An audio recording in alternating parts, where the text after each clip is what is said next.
The year was 1977, and the official start of the summer season was mere weeks away. With the warmer months fast approaching, school children were released from their general duties. Their longest break yet stretched out in front of them, the promise of summer relaxation undoubtedly filled the children with glee. Plans with friends, trips to amusement parks, and stays at camp gleamed in the upcoming weeks of freedom. For many young girls in the state of Oklahoma, they didn't have to wait long for their summer adventure to begin. It was the 12th of June, a Sunday, when hundreds of Girl Scouts were being dropped off for transportation to Camp Scott. The girls would be staying there for the next week, participating in a number of different activities during their time away from home. Many of the girls were going to camp for the first time, the campers between the ages of 8 to 10. Camp Scott had been used as a camping ground for Girl Scout trips for several years by this point, and there seemed to be nothing to fear. Saying their goodbyes to family and boarding their buses, it was still morning when the campers set off towards the grounds. Getting to Camp Scott, campers were separated and put with counselors, who worked to get the girls situated at their tent sites. There were multiple tent sites around the Camp Scott grounds, with camp providers sorting the children into groups of 3 or 4 campers per tent. Amongst one cluster of tent sites, there were 8 different areas for campers and an area for counselors. Site number 8 was situated furthest from the counselor's site, blocked from the site of those in charge partially by the restrooms provided for the campers. 3 Girl Scouts aged 8, 9, and 10 were stationed on this particular site. Initially, there were going to be 4 girls in this tent, but this would change as the day went on. The 3 girls who would know Tent 8 as their home away from home at Camp Scott were Lori Lee Farmer, who was the youngest at 8 years old, Michele Heather Guse, 9 years old, and Doris Denise Milner, 10 years old. It was Lori Lee Farmer's first time at camp, same with Doris Denise Milner. The 2 newcomers had different reactions to their time away from home, as Farmer was excited to attend and spend time away from home. Meanwhile, Milner was unhappy about the aspect of time spent away from home and wrote in her letter to home that she didn't want to say the whole experience. Housing with the returning and enthusiastic camper, Michele Guse was surely meant to ease the new attendees into the experience. This method might have worked as well if things had not gone so horribly wrong for these young camp attendees. A storm rolled into Mayes County, Oklahoma that June 12th evening, causing activities to be shifted to the dining hall. The exact schedule of activities is unknown for the time spent at Camp Scott, but the girls were hosted in the dining hall for a period of the storm.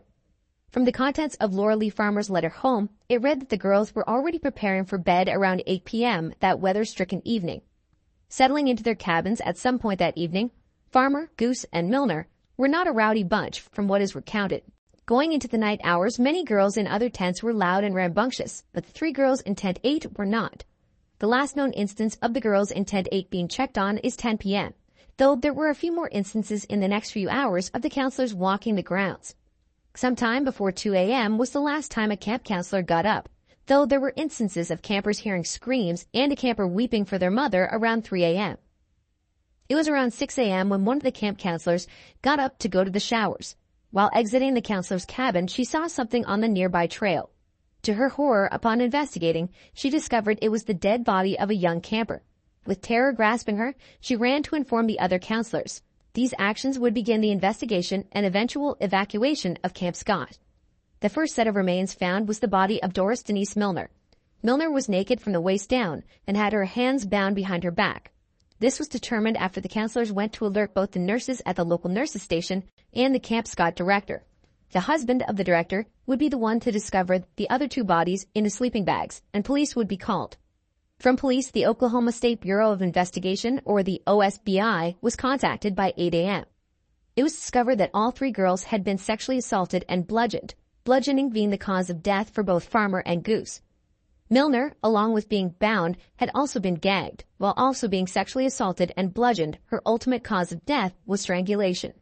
The campers who were still in their tents at Camp Scott were none the wiser to everything going on. They were not alerted and only knew something was wrong whenever they began to be packed onto the Greyhound buses with their belongings. With no explanation, their Girl Scout summer camp experience had been cut dramatically short. From some reports, it is said Camp Scott and the director of Girl Scouts contacted their insurance companies before the parents of the campers were contacted. However, when the parents were notified, they all packed onto the land of the location set for the meeting. It was around noon when the parents began showing up, and it would be around 2:15 p.m. when the Greyhound buses rolled in.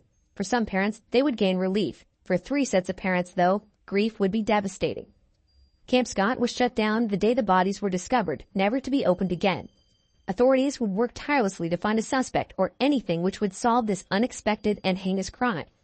They gathered evidence on the scene, leading to the discovery of a shoe print in the tent, sized to be 9.5. The investigators also found a flashlight that had been left behind. It was believed that Farmer and Guse were both killed while in the tent based on blood splatter patterns. Along with the evidence found at the crime scene that day, it also came to light Camp Scott had a few threatening notes left a few months prior. The letter, which had never been reported, was left during a training session a few months before the horrible events. It was left with a counselor's ransacked belongings, threatening to kill 3 girls in Tent 1. Despite the obvious concerns that should have been had, the note was brushed off by the camp director as a sick joke. As a result, it was elected not to notify the police. Because of this lax behavior, the note was discarded and the lives of 3 young girls came to an abrupt and needless end. Though the note specified Tent 1, it is more than possible the killer did not know the actual setup and numberings of the tents. With Tent 8 being located at the end of the tent rows, it was a prime target and should have been protected. As investigations continue, authorities were attempting to tackle all of the questions. Was there only one suspect, or should they be looking for a group? After all, the attack happened in the middle of the night, with other campers nearby. But there were minimal reports of noises heard that night. Considering people traveled over an hour to Camp Scott on a general basis, the radius they had to cover in searching for a suspect may be wider than they were prepared to look. It was 10 days after the 3 young girls were found viciously murdered when a name would come to headlines and stay there. Gene Leroy Hart. Hart was 33 years old, of Cherokee Native American descent. He had been caught by the law multiple times beforehand and was only out of prison because he had escaped for a second time. He'd been on the run from the local Mays County jail for 4 years by the time the Girl Scouts were murdered. The evidence against him was scarce, with police quoting items found in a nearby cave they linked to Hart. However, this didn't stop a large manhunt from going underway.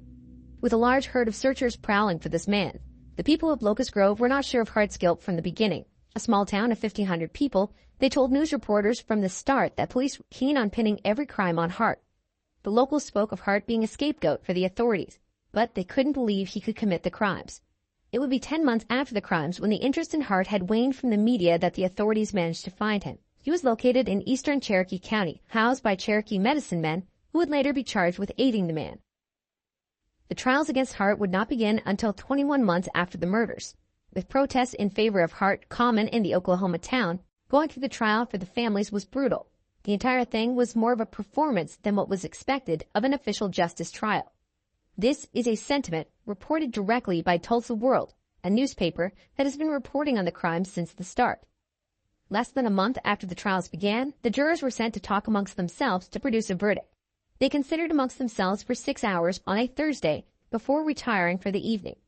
The group would come back the following day with a conclusion after only 30 minutes. Gene Leroy Hart was found not guilty and officially acquitted of the charges.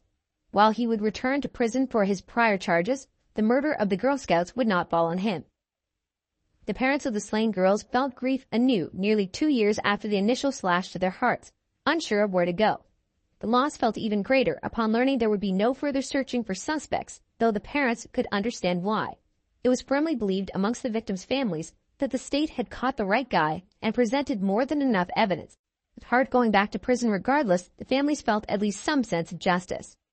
A more authentic sense of justice for the families came a few months later, with the startling news of Hart having died in prison. While exercising, it appears the man had a heart attack, which proved to be fatal. His funeral would be held and nearly 1,000 people would attend. In the years since these senseless and tragic murders and the judicial events that followed, the families of Laura Lee Farmer, Michele Heather Guse, and Doris Denise Milner have never stopped hoping for some closure. While they are sure Hart was the guilty man, they hope DNA evidence will prove their beliefs one day. At the time of this video, despite numerous tries, the answer has always come back inconclusive. The last recorded attempt of DNA testing in this case was 2008, with a donation being recorded in 2017 to reconduct the testing with the newest DNA technology. Unfortunately, no further news has been provided. Do you believe Gene Leroy Hart was guilty, or do you think OSBI should have looked for someone else?